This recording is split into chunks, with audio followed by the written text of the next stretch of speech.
Espero que la palabra de Dios siempre sea la guía, sea la luz que nos ayude para que podamos hacer siempre la voluntad de Dios.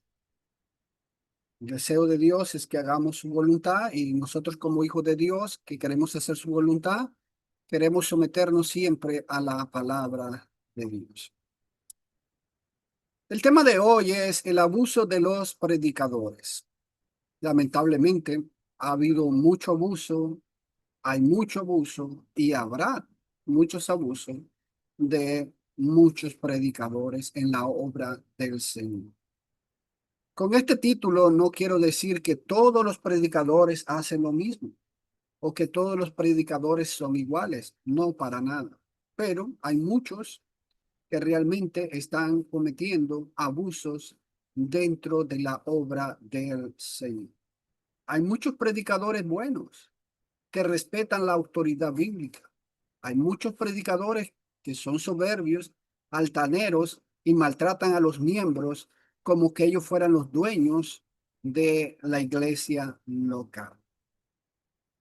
Hay mucho abuso de parte de algunos predicadores hacia los miembros, prohibiéndoles muchas cosas donde la Biblia da libertad, donde las escrituras pues nos dan libertad y que podemos nosotros hacer las cosas. Pero lamentablemente, pues muchos de estos predicadores imponen lo que ellos piensan, lo que ellos creen, y de esa manera violan la autoridad que solo Cristo tiene. En este estudio quiero hacer ver algunos abusos de predicadores, no para condenarles, sino para que recapaciten y no sigan cometiendo estos errores que los van a llevar a la condenación eterna. Y que nosotros también, como predicadores, como maestros de enseñar la palabra de Dios, también debemos de cuidarnos, porque no estamos exentos de caer en estos errores. Satanás siempre anda buscando la manera como eh, destruir a los cristianos y a los predicadores. Por eso debemos de estar siempre examinándonos a través de la palabra de Dios para no caer en estos errores, en estos abusos, en estos pecados que realmente muchos cometen. El abuso en la autonomía de las iglesias. Lamentablemente hay mucho abuso de parte de muchos predicadores que violan la autonomía de las iglesias locales donde ellos no son miembros, involucrándose en asuntos de una iglesia local.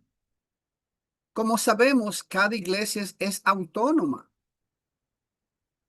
La palabra autonomía significa autogobierno o gobierno propio o independiente. Cada iglesia local tiene su autonomía. Se gobierna a través de la palabra de Dios. La autoridad que tienen es la palabra de Dios. La autonomía local significa que cada iglesia local es una entidad autogobernada por la palabra de Dios. Los límites que da la palabra de Dios. Es como el hogar, ¿verdad? Un hogar, yo no puedo irme a involucrar o meterme a un hogar o dar leyes en un hogar. No puedo. Igual en una iglesia local donde yo no soy miembro, no puedo llegar a opinar o a querer imponer porque estoy violando la autonomía de la iglesia. No tienen ningún gobierno sobre ella o sobre las demás iglesias locales. Y su propio gobierno se limita a las fronteras de su propia membresía por la palabra de Dios. Cada iglesia tiene que ver por los miembros que son allí en la iglesia local. No pueden ver por otros miembros, por otros problemas, de otra iglesia local. Cada iglesia se autogobierna a través de la palabra de Dios localmente. Su límite está localmente. La declaración del apóstol Pablo a los ancianos de Éfeso nos revela mucho de la limitación del gobierno de aquella iglesia local. Habían ancianos en la iglesia de Éfeso, pero aún los ancianos estaban limitados a la iglesia local donde ellos son miembros. En Hechos 20, versículo 17 al versículo 20, dice: y desde Mileto mandó mensaje a Éfeso y llamó a los ancianos de la iglesia. Versículo 18. Cuando vinieron a él, les dijo: vosotros bien sabéis cómo he sido con vosotros todo el tiempo, desde el primer día que estuve en Asia. Pablo comienza a hablar con los ancianos y comienza a recordarle su proceder, su vida, su conducta, cuando desde el primer día que él llegó a Asia y que estuvo también con los hermanos en Éfeso. Versículo 19, sigue diciendo el apóstol: sirviendo al Señor con toda humildad y con lágrimas y con pruebas que vinieron sobre mí por causa de las intrigas de los judíos. Ustedes saben cómo yo serví al Señor todo ese tiempo con humildad, no altanero, no soberbio. Es más, dice Pablo, yo tuve que llorar por pruebas que me vinieron por las intrigas de los judíos. Versículo 20. ¿Cómo no rehuí declarar a vosotros nada que fuera útil y de enseñarnos públicamente y de casa en casa? Pablo les recuerda que él les declaró todo el consejo de Dios. Les hizo ver todo lo que era útil para que ellos pudieran servir a Dios y mantenerse fiel en la obra del Señor. El versículo 28 dice el apóstol Pablo, dice: cuídense y vigilen todo el rebaño sobre el cual el Espíritu Santo os ha puesto como supervisores o como obispos, como ancianos, como pastores. Dicen: cuídense y vigilen. La vigilancia de los ancianos, ¿dónde está? Sobre el rebaño, sobre el rebaño, sobre la membresía local donde ellos son miembros. Ellos tienen que ver por la membresía donde ellos son miembros. Están limitados ahí. No pueden supervisar otra congregación local. Lo mismo vemos en Primera de Pedro, capítulo 5, versículo 1 al 3.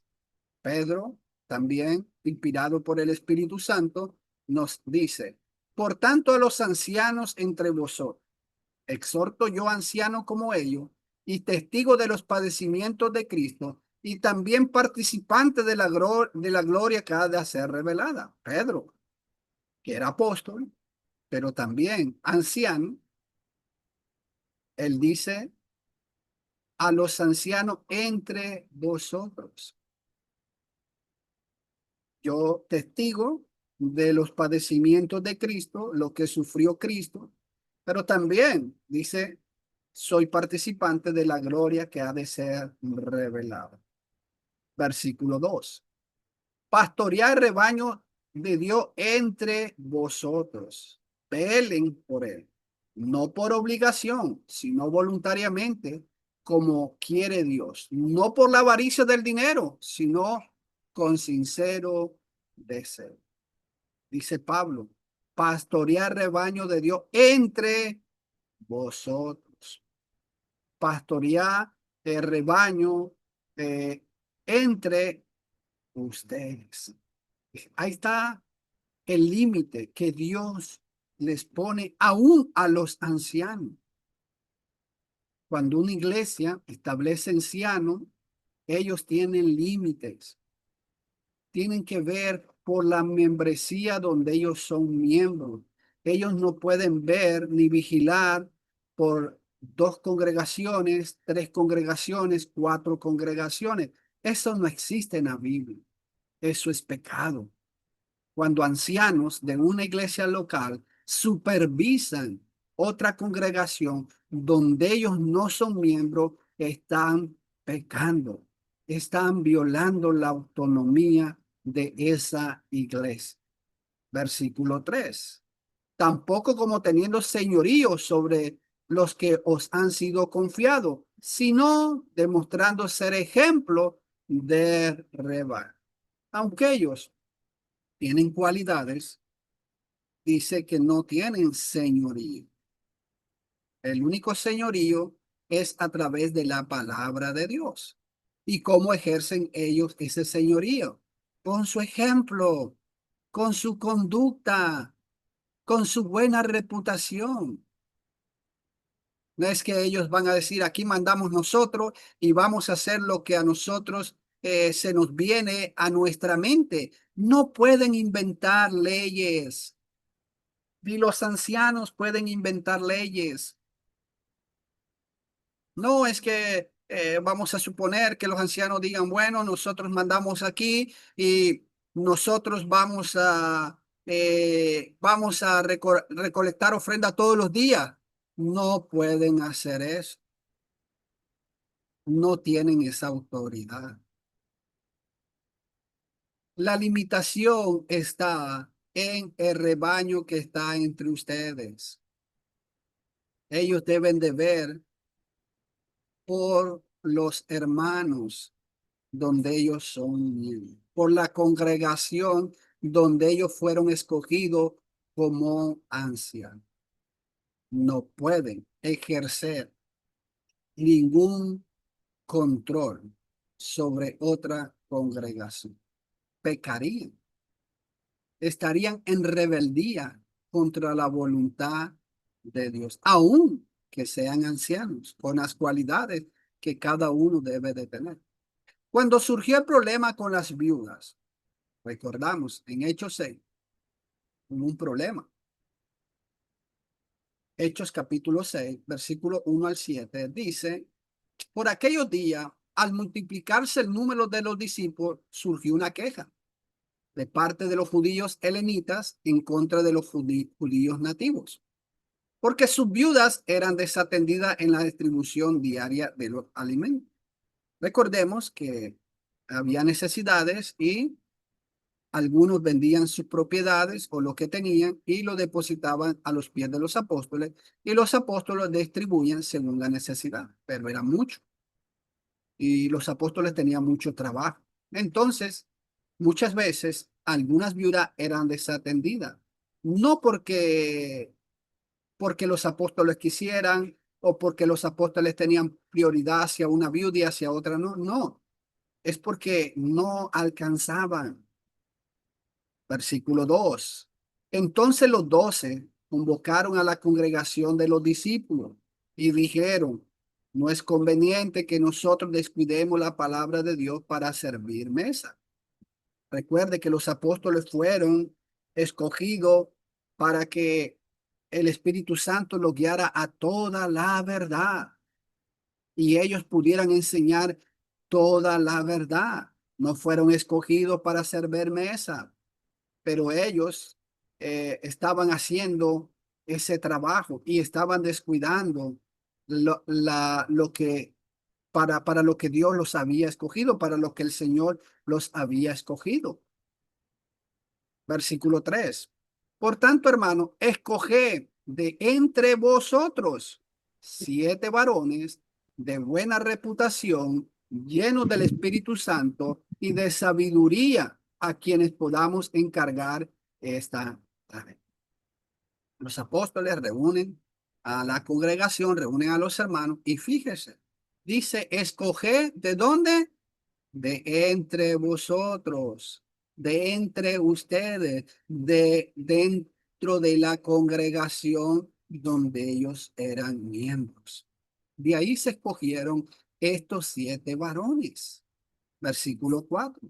Y nosotros nos entreguemos a la oración y al ministerio de la palabra.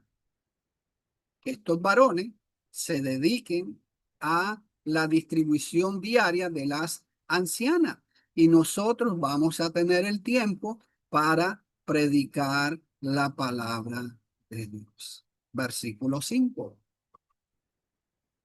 La propuesta tuvo la aprobación de toda la congregación y escogieron a Esteban, un hombre lleno de fe y del Espíritu Santo, y a Felipe, a Procoro, a Nicanor, a Timón, a Parmenas y a Nicolás, un prosélito de Antioquía. Entonces se escogen 7 varones, pero ¿de dónde se escogieron estos 7 varones?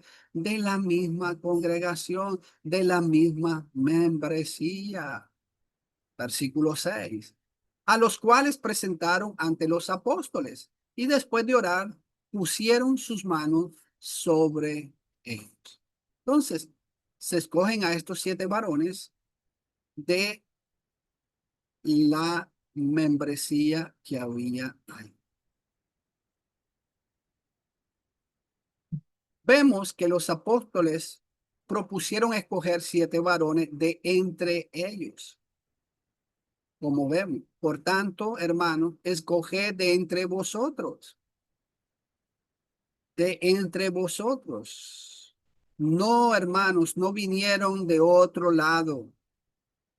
Cada iglesia local resuelve sus asuntos localmente a través de la palabra de Dios. Y así resolvieron el problema entre ellos. Escogieron 7 varones de entre ellos. No vinieron de otras partes a resolver el problema.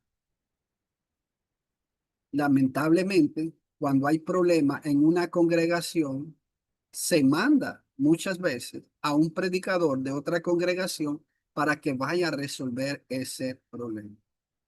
Donde él no es miembro, violando la autonomía de la congregación, peca el predicador que lo hace y peca la congregación que lo permite. Ambos tienen culpabilidad. Así cada iglesia tiene que resolver sus problemas. Cuando una iglesia tiene problemas, tiene que resolverla ellos. Nada tiene que venir, aunque sean ancianos de otra congregación, aunque sea un evangelista de otra congregación, nada tienen que hacer. En vista de estos textos y de otros, cada iglesia tiene su propio gobierno para poder corregir sus fallas, para poder corregir sus errores. Cada iglesia es autónoma. Cada iglesia se gobierna a través de la palabra de Dios. Pero, lamentablemente, muchos predicadores violan la autonomía de otras iglesias al meterse a arreglar asuntos donde ellos no son miembros. Si no somos miembros de él, no podemos, hermano, ir a arreglar ese problema. La iglesia de ahí tiene que resolver su situación. Estos predicadores hablan, ¿verdad? Lamentablemente, de autonomía, pero ellos mismos violan la autonomía de la iglesia. Ellos mismos violan, ¿verdad? La autonomía de las congregaciones. Lamentablemente, pero esa es la realidad en muchos lugares.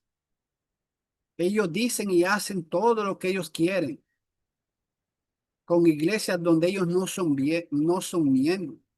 Y así violan la autonomía de la iglesia. Y muchos hermanos no se dan cuenta de eso. Es más, muchas veces se les impone el predicador que tiene que recibir cierta congregación, porque no se respeta la autonomía de la iglesia. Solo se manda a cierto predicador en cierta localidad y él dice, bueno, aquí vengo yo porque a mí me mandaron. ¿Quién lo pidió? ¿La iglesia lo pidió? No. Nada tiene que llegar a ser, hermano. Aunque llegan al extremo de decidir por otras iglesias a quién van a recibir y a quién no. Fíjese, hermano, hasta dónde llega la soberbia de muchos predicadores que ni son miembros de determinada congregación y llegan a imponer y a decirle a quién van a recibir y a quién no. Aún en la iglesia local, yo no puedo decidir y ningún hermano tiene la autoridad para decidir a quién se va a recibir y a quién no. No tenemos esa autoridad. Es la iglesia la que tiene que decidir si recibir a cierto hermano o no. Claro, tenemos que tener cuidado si ese hermano anda fiel, si ese hermano enseña la doctrina pura y sana de nuestro Señor Jesucristo para poderlo recibir. Pero ningún hermano tiene la autoridad para decidir a quién se va a recibir y a quién. Este es un abuso y peca el que lo hace. Y la iglesia que lo permite también peca. Yo puedo tener muy buena relación con una iglesia donde yo no soy miembro, que tal vez me invitan a predicar y tenemos buena relación, vamos a suponer, con alguna iglesia de Colombia, nos escribimos, eh, tenemos muy buena comunicación y posiblemente vaya a llegar un hermano, yo no puedo decirle no lo reciban. No, no puedo, no puedo. No soy miembro de ahí. Cuando se hace eso, se peca. Y lamentablemente muchos predicadores lo hacen. ¿Con qué autoridad? Pues no hay, no hay autoridad. Dios no nos ha dado esa autoridad. Otro de los abusos, hermano. El abuso en cuanto a prohibir a los hermanos visitar a otra congregación. Lamentablemente, muchos de estos predicadores prohíben a a los miembros donde ellos son miembros y les dicen no pueden ir a determinada congregación. Aquí también algunos predicadores caen en este error de prohibir a algún hermano que vaya a visitar otras congregaciones, como que fueran dueños ellos, como que ellos tienen autoridad para poder decidir por los hermanos. No tenemos esa autoridad, hermano. Yo no tengo autoridad sobre los hermanos, más que la palabra de Dios. Y si el hermano no se somete a este reglamento o ley humana, lo disciplina. No, hermano, usted no puede ir a congregarse a tal congregación, porque tal vez el predicador tiene problemas con algún hermano allí o con el predicador de allí, aunque no haya falsa doctrina, aunque no haya error de moralidad, pecado de moralidad, pero como hay problemas entre los dos predicadores, entonces no puede ir. Y el hermano que lo hace o la hermana que lo hace, pues después, hermano, estos hermanos la disciplinan o lo disciplinan o los expulsan de la congregación. Esto lamentablemente me recuerda de la actitud de Diótrefo. Muchos predicadores tienen la actitud diotrefista de querer mandar en la congregación. En Tercera de Juan encontramos a un hermano que tenía estas actitudes. Tercera de Juan, versículo 9 y 10 dice. Escribí algo a la iglesia, pero Diótrefe, a quien le gusta ser el primero entre ellos, no acepta lo que dice. Fíjese qué soberbia la de Diótrefe, que no recibía la autoridad que tenían los apóstoles. Juan le escribió y él no le interesó y no aceptaba la corrección que ellos le hacían. Versículo 10. Por esta razón, si voy, llamaré la atención a las obras que hacen, acusándonos injustamente con palabras maliciosas. Y no satisfecho con esto, él mismo no recibe a los hermanos, se lo prohíbe a los que quieren hacerlo y los expulsa de la iglesia. Fíjese, hermano, la actitud de Diótrefe, las obras de Diótrefe, acusaba injustamente con palabras maliciosas. Lamentablemente, muchos predicadores comienzan a hablar y mal representar a otros hermanos para que la iglesia y los hermanos tengan un concepto malo de él. Y como eso no los convence, entonces dice, no los recibe. Quieren ir, pero él no los recibe. Fíjese, es él, no la congregación, hermano. ¿Quién le dio esa autoridad a Dios? ¿De dónde tomó esa autoridad? Ahora dice, a quien quiere recibirlo en su casa, pues los expulsa de la iglesia. Él era el dueño de la iglesia. No era Cristo, no era Cristo. Y lamentablemente hay muchos predicadores que así son. No quieren recibir a cierto hermano que va a visitarle, ¿no? Porque ellos no quieren. Y si un hermano lo recibe y se dan cuenta, los expulsan. Ya usted no es miembro de aquí. Busque otro lugar. ¿Quién le dio esa autoridad? ¿De dónde tomaron esa autoridad? Lamentablemente, muchos dicen, aquí mando yo. Nadie más hace lo que yo.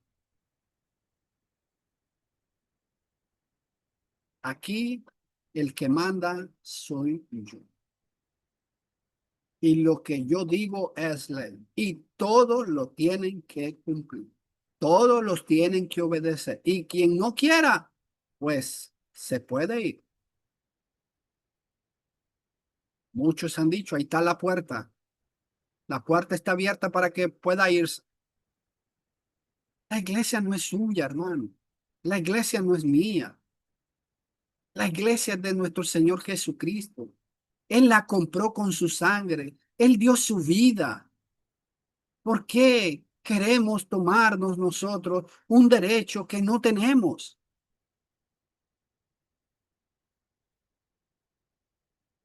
No recibía a los hermanos, ni dejaba que otros hermanos lo recibieran.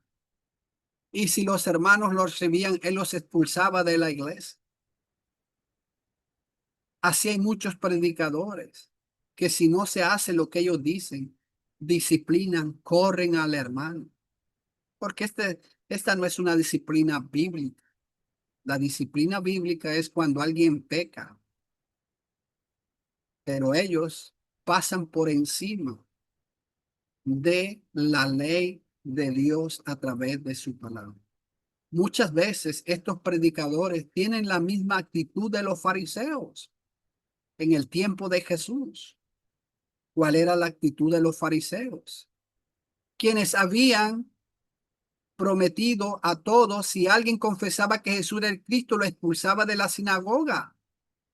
Habían promovido y diciendo, bueno, nadie puede creer en Jesús, nadie puede confesar en este Jesús, porque el que lo haga va expulsado de la sinagoga. Como que ellos eran dueños de la sinagoga.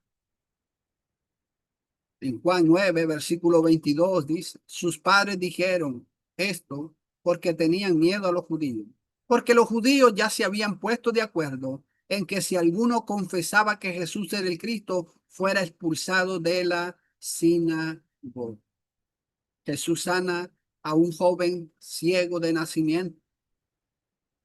Los judíos llegan a preguntarle a sus padres y sus padres por miedo dicen, bueno, vayan a preguntarle a él, él tiene edad, él puede responder. ¿Pero por qué lo hacían? Bueno, porque tenían miedo.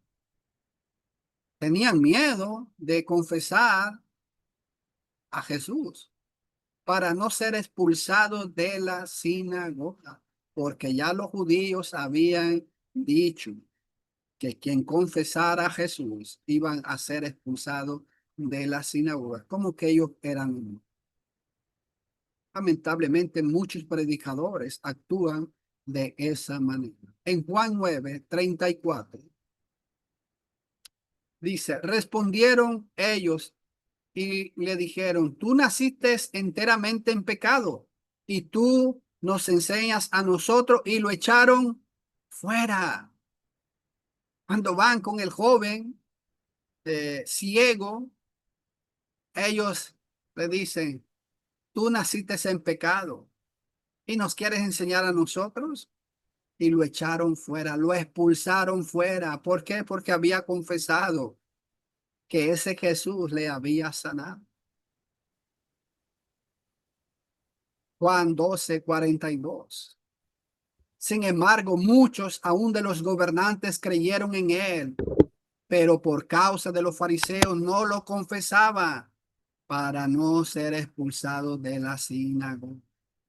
Muchos creyeron en Jesús, pero no lo confesaban. ¿Por qué? Por miedo a ser expulsado, porque esa era la ley. Nadie podía confesar a Jesús porque si no era echado de la sinagoga ya no iba a entrar.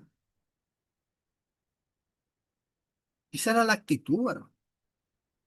Expulsaban como que ellos eran dueños de la sinagoga, como que ellos eran los que mandaban. De la misma manera, hermanos, muchos predicadores, lamentablemente, están teniendo esa misma actitud. Lamentablemente hay predicadores que expulsan de la congregación como si ellos fueran los dueños, como que ellos tienen autoridad para hacerlo. Y por eso muchos tenían miedo. Al igual, muchos miembros tienen miedo de levantar la voz y decir algo. ¿Por qué? Que tienen miedo de ser expulsado de la congregación. El predicador no está haciendo las cosas bien, pero muchos hermanos se detienen y no quieren señalar el pecado. ¿Por qué? Porque tienen miedo de ser expulsado de la congregación. Porque el predicador es el que manda. El predicador es el que decide. El predicador es el que tiene todo el poder, cosa que en la Biblia no lo encontramos. Esto es un error. Tenemos nosotros la responsabilidad todos de si un hermano peca, no importa si es predicador o quien sea, tenemos que hacerle ver el pecado con amor para que corrija. No podemos quedarnos callados. No podemos ser cómplices del pecado, hermano. Cuando usted se queda callado, cuando yo me quedo callado, yo estoy siendo cómplice del error. Y el error va a avanzar. El error va a proseguir. El error no se detiene, hermano. Por miedo a ser disciplinado y acusado de divisionista o chismoso, muchos se detienen.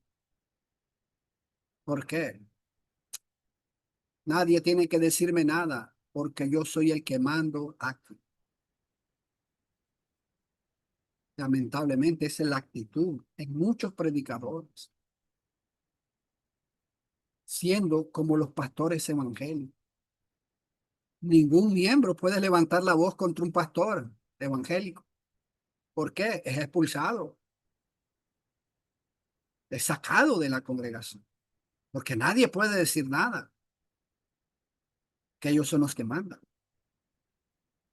Pero en la iglesia del Señor, esto no debe ser, no es así. Todo esto es un abuso de estos predicadores. Pero lo más triste es que los hermanos se sometan a estos predicadores por miedo a ellos y no a Dios. Tengamos más miedo a Dios, hermano, que a un predicador. Hagamos lo que Dios nos manda, no lo que el predicador desea. El abuso, cuando un hermano se ha arrepentido de algún pecado. Otro error que se comete y que muchos predicadores cometen es cuando un hermano ha pecado y el hermano se ha arrepentido. También estos predicadores abusan cuando algún hermano comete algún pecado y se arrepiente de este pecado.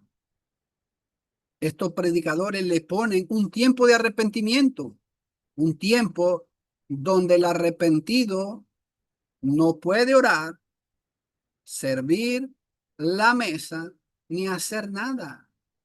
¿Por qué? Yo soy el que decido todo aquí. Porque el predicador dice, yo soy el que decido. Y yo sé hasta cuándo este hermano va a poder hacer. ¿Dónde está esa autoridad? Volvemos a preguntar. ¿Quién le ha dado esa autoridad? Cuando un hermano peca y se arrepiente, hermano, el asunto se resolvió. Muchos han inventado pruebas de arrepentimiento. Eso no existe, hermano. Solamente es invento de los hombres. ¿Por qué? Porque el predicador dice, yo soy el que decido todo aquí. Dirigir canto, predicar o dar alguna clase, hasta que el predicador decide si realmente se ha arrepentido. Hasta entonces puede hacer todo lo antes dicho.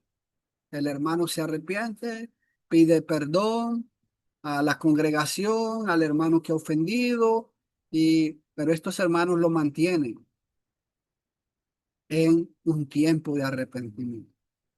Este tiempo de arrepentimiento, hermano, es que él no puede ni leer las escrituras. No puede.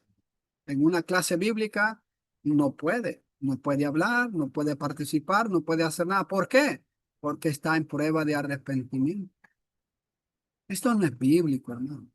Esto no lo encontramos en la escritura. Si no, solo está como visitante, no tiene ningún privilegio.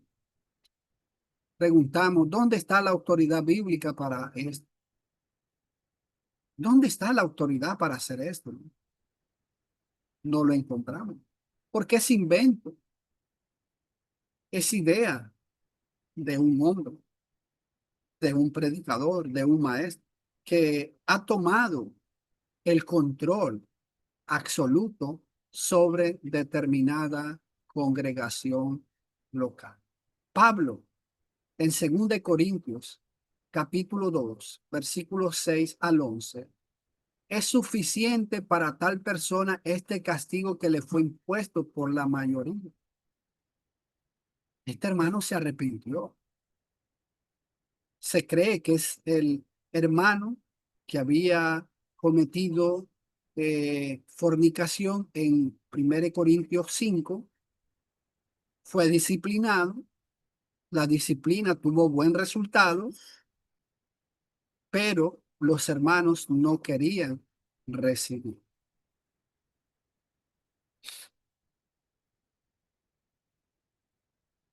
Versículo 7. Así que por el contrario, vosotros más bien deberías perdonarlo y consolarlo. No sea que en alguna manera éste sea abrumado por tanta tristeza.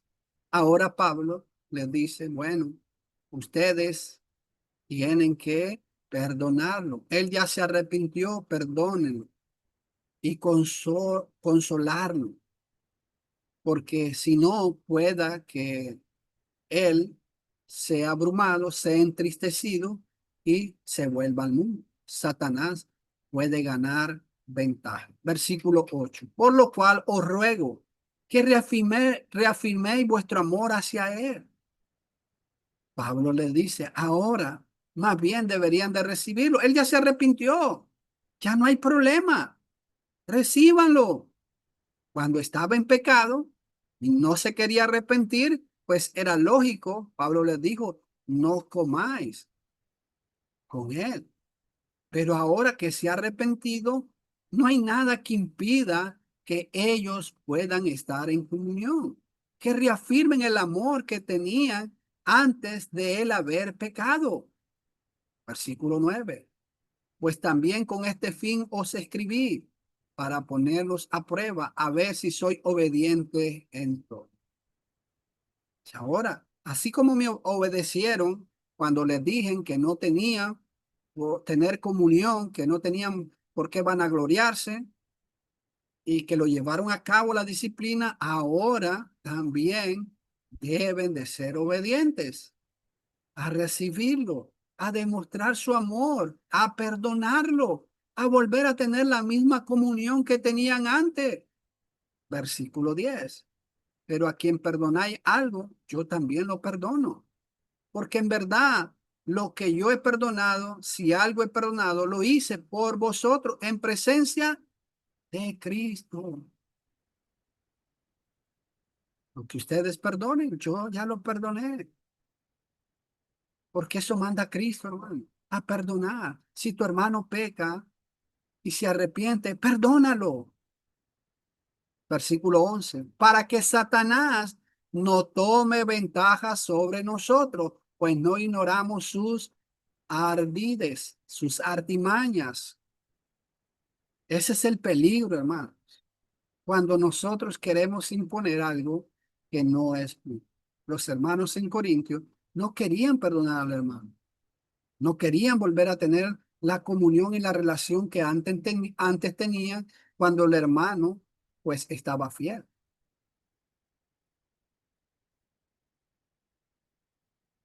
Pablo les dice que era suficiente el castigo impuesto por la mayoría, fíjese, la mayoría, no por el predicador. Hay veces el predicador, el que pone cierta disciplina, cosa que no es bíblico. Ahora deberían de perdonarlo y consolarlo, reafirmar ese amor hacia él.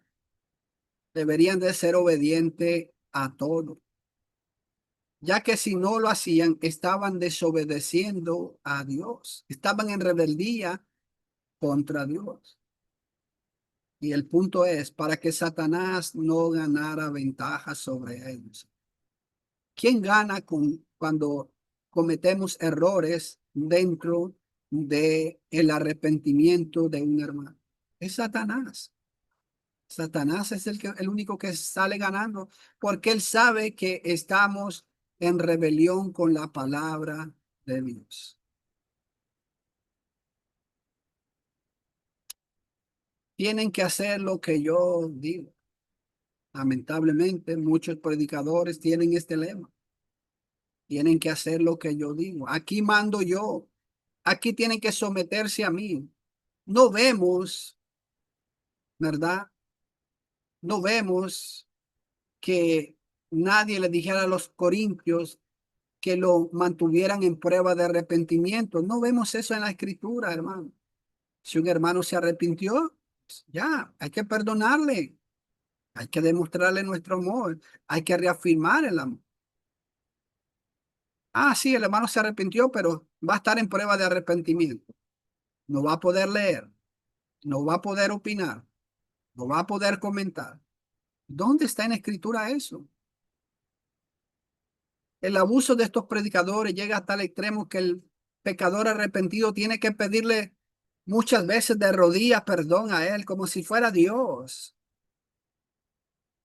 Y mire, hermano, usted puede decirme, no, hermano Mario, usted es exagerado.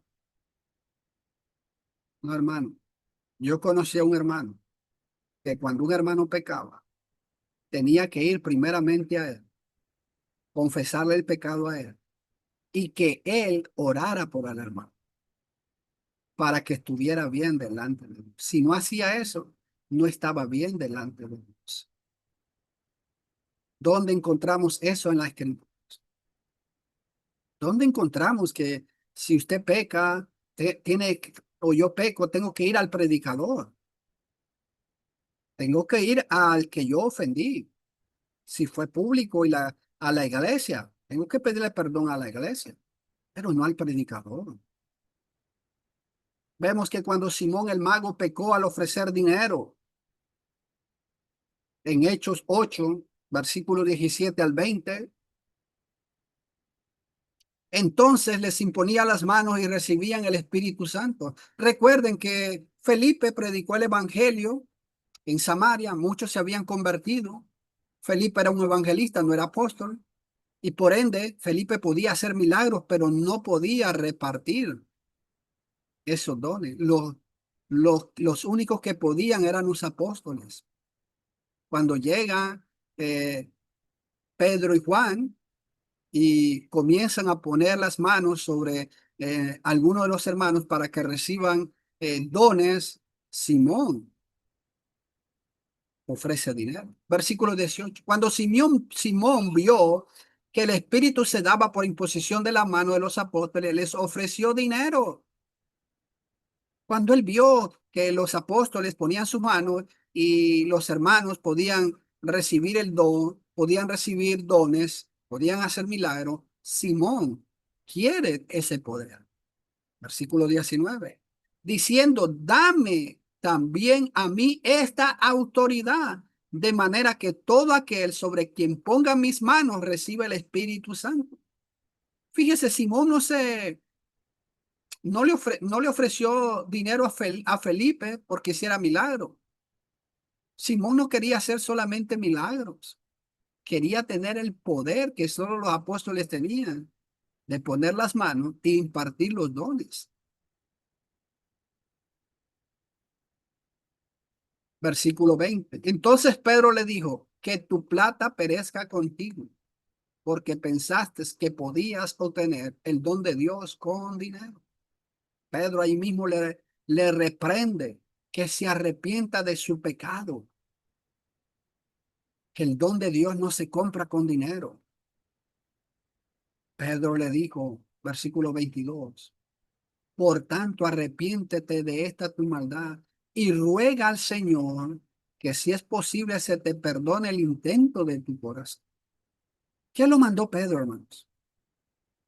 Que se arrepintiera. Arrepiéntete, arrepiéntete. Que se arrepintiera de su maldad y rogar al Señor. No vemos que Pedro le dijera que le pidiera perdón a él y esto de rodillas. Pedro no le dice, bueno, ven, arrodíllate, pídeme perdón, yo voy a orar por ti. No, Simón lo podía hacer. Simón podía orar, arrepentirse, orar, pedirle a Dios que le perdonara y seguir como un buen cristiano. Aún más, estos predicadores exigen que cuando uno de los miembros pecan, le cuenten el pecado a él, para que el predicador ore por él al Señor y Dios lo perdone. Hacen lo mismo que los sacerdotes católicos. Realmente, hermano, eso es lo que hacen.